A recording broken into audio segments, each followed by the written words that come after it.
এবার রাজশাহী থেকে silk city train ধরে সকাল 7:30টায় বা 7:40-এ ছুটলাম মির্জাপুরের উদ্দেশ্যে।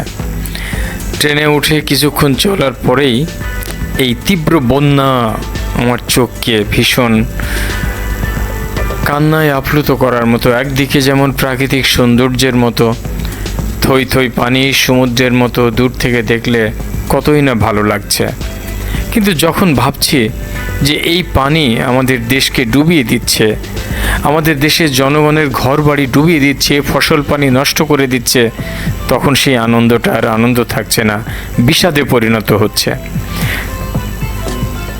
যাই হোক, ট্রেন ছুটতে শুরু করলো। আজকের পুরো ভ্রমণটি হবে ট্রেন ভ্রমণ। আপনারা যদি অন্য কিছু দেখতে চান তাহলে ভ্রমণটি স্কিপ করে যাওয়াই ভালো হবে। তবে যদি মনে করেন না ট্রেন জার্নি কেমন হয়, বাংলাদেশে ট্রেন জার্নি করার সময় দুপাশের কী দৃশ্য দেখা যায় এবং বাংলাদেশটা দেখতে কেমন, তাহলে আমার সঙ্গে থাকতে পারেন।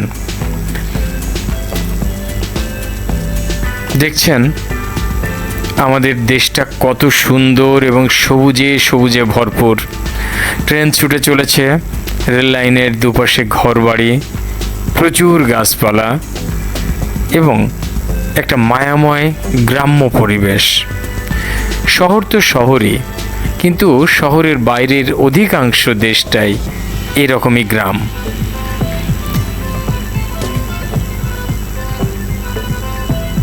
আমাদের আশেপাশের বেশ কয়েকটি অঞ্চলে এরকম সবুজ রয়েছে, যেমন ভারতের ত্রিপুরা, মেঘালয়, আসাম, পশ্চিমবঙ্গ, এই সমস্ত এলাকাতেও এরকম সবুজ রয়েছে। বাংলাদেশের সবুজটাও আমাকে ভীষণ টানে, অসাধারণ গাঢ় সবুজ।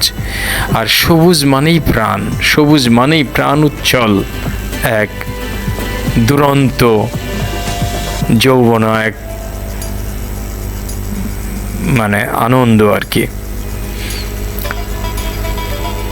আমরা কোনো একটি স্টেশনে এসে পৌঁছেছি। স্টেশনের বোর্ডটা চোখের সামনে পড়ছে না, কিন্তু এটি বোঝা যাচ্ছে পরিষ্কার। যাই হোক, স্টেশন পার হলাম, আবার প্রকৃতি কি চমৎকার। দূরে গাছপালা, ঘরবাড়ি, পুরো একটি গ্রাম দেখা যাচ্ছে দূর থেকে। এখানেও গ্রাম রয়েছে, আর মাঝে মাঝে স্যাঁতস্যাঁতে ভেজা টাইপের কিন্তু ছোট ছোট জলজ উদ্ভিদ, এবং সেটি সবুজ বলে পুরো পানির উপরে আচ্ছাদিত। এটি মাঝে মাঝেই দেখা যাবে। এই যে এই জায়গাটি ফসল কাটা হয়ে গেছে, তারপর এই স্যাঁতস্যাঁতে অবস্থা, এটি দেখতে সত্যিই খুব ভালো লাগে। ট্রেন থেকে দেখতে আরও বেশি ভালো লাগছে, কিন্তু সমস্যাটা হলো যারা স্থানীয় জনগণ, তাদের চলাচলের রাস্তাগুলো পর্যন্ত ডুবে যায়। এবং যখন এই অবস্থা তৈরি হয়, তখন এই সমস্ত এলাকায় প্রতি বাড়িতে ছোট ছোট ডিঙি নৌকা চলে।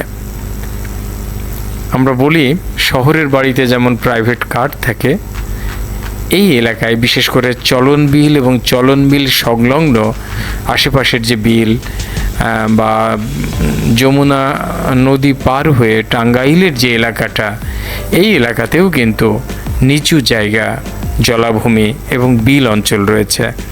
সেইখানে ওই ছোট ছোট ডিঙি নৌকা প্রাইভেট কারের মতোই চলাচল করে।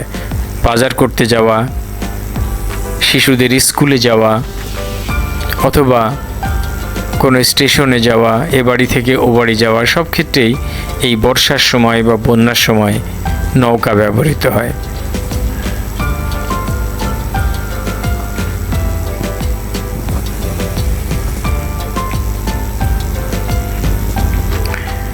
আমি ট্রেনের এক পাশ থেকে ছবি তোলার চেষ্টা করেছিলাম, যে কারণে ভিন্ন পার্ট দেখতে পাইনি। আর আমাদের এখানে ইঞ্জিনে ভ্রমণ করাটা খুব একটি প্রচলিত নয় বলে আমি ইঞ্জিনে যাওয়ার চেষ্টাও করিনি, তাহলে তো সামনে থেকে আরও সুন্দর দৃশ্য পেতে পারতাম।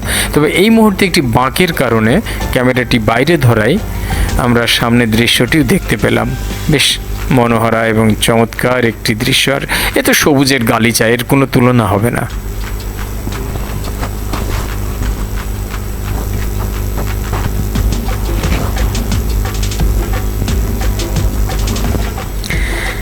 লাল সবুজের ট্রেন ছুটে চলেছে ঢাকার উদ্দেশ্যে। Silk city express silk city খ্যাত শহর রাজশাহী থেকে ঢাকার উদ্দেশ্যে ছুটে চলেছে। এটি রবিবার ছাড়া প্রতিদিন সকাল 7:40 রাজশাহী স্টেশন ত্যাগ করে এবং দুপুর 12:30 1টা বা 1:15টার মধ্যে ঢাকার কমলাপুর স্টেশনে পৌঁছে যায়। আবার সেখানে আধা ঘন্টা বা একটু বেশি বিরতি দিয়ে দুপুর 2টা 2:30টার দিকে আবার ছেড়ে চলে আসে। এটি রাজশাহীতে পৌঁছতে পৌঁছতে রাত 9টা 9:30 বেজে যায়। ভাড়া নন এসিতে 400 টাকার মতো সম্ভবত। আমি যেহেতু মির্জাপুরে টিকিট করেছিলাম একটু কম পড়েছিল, আমার পড়েছিল 340 টাকা মতো। এর সঙ্গে অবশ্য 20 টাকা অনলাইন চার্জ ছিল। তো যাই হোক, এটি খুব বেশি না। এসির ভাড়াটা প্রায় ডাবলের কাছাকাছি। আমরা একটি চমৎকার লেক পার হচ্ছি, অসাধারণ সুন্দর একটি লেক, এবং এই লেকের জলে কিছু জাল দেখলাম, ফিশিং নেট যেটাকে বলি আমরা, এটি টাঙানো আছে। যাই হোক, দেখতে দেখতে আমি মির্জাপুর স্টেশনে পৌঁছে গেছি। মির্জাপুর স্টেশনে আমি নামার পরে আমি যে ট্রেনে ছিলাম সেই ট্রেনটিও ঢাকার উদ্দেশ্যে ছেড়ে চলে গেল।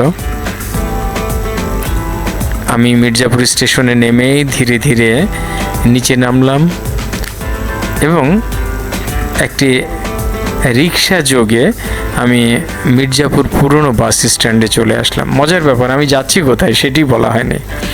আমার একটি ট্রেনিং পড়েছে আইসিটির উপরে প্রায় 28 দিনের। এটি অনুষ্ঠিত হবে মানিকগঞ্জের প্রশিকাতে। তো আমি ম্যাপ দেখেছিলাম যে বিভিন্ন রুটে যাওয়া যায়, বাট আমি অ্যাডভেঞ্চার প্রিয় মানুষ বলে আমি চিন্তা করেছিলাম নতুন একটি রুট খুঁজে বের করব, এবং সেটি ছিল এটি মির্জাপুর স্টেশন থেকে শর্টকাট ওয়েতে বাজার, এবং সেখান থেকে আমি প্রশিকার দপ্তরে পৌঁছে যাই গাড়ি নিয়ে।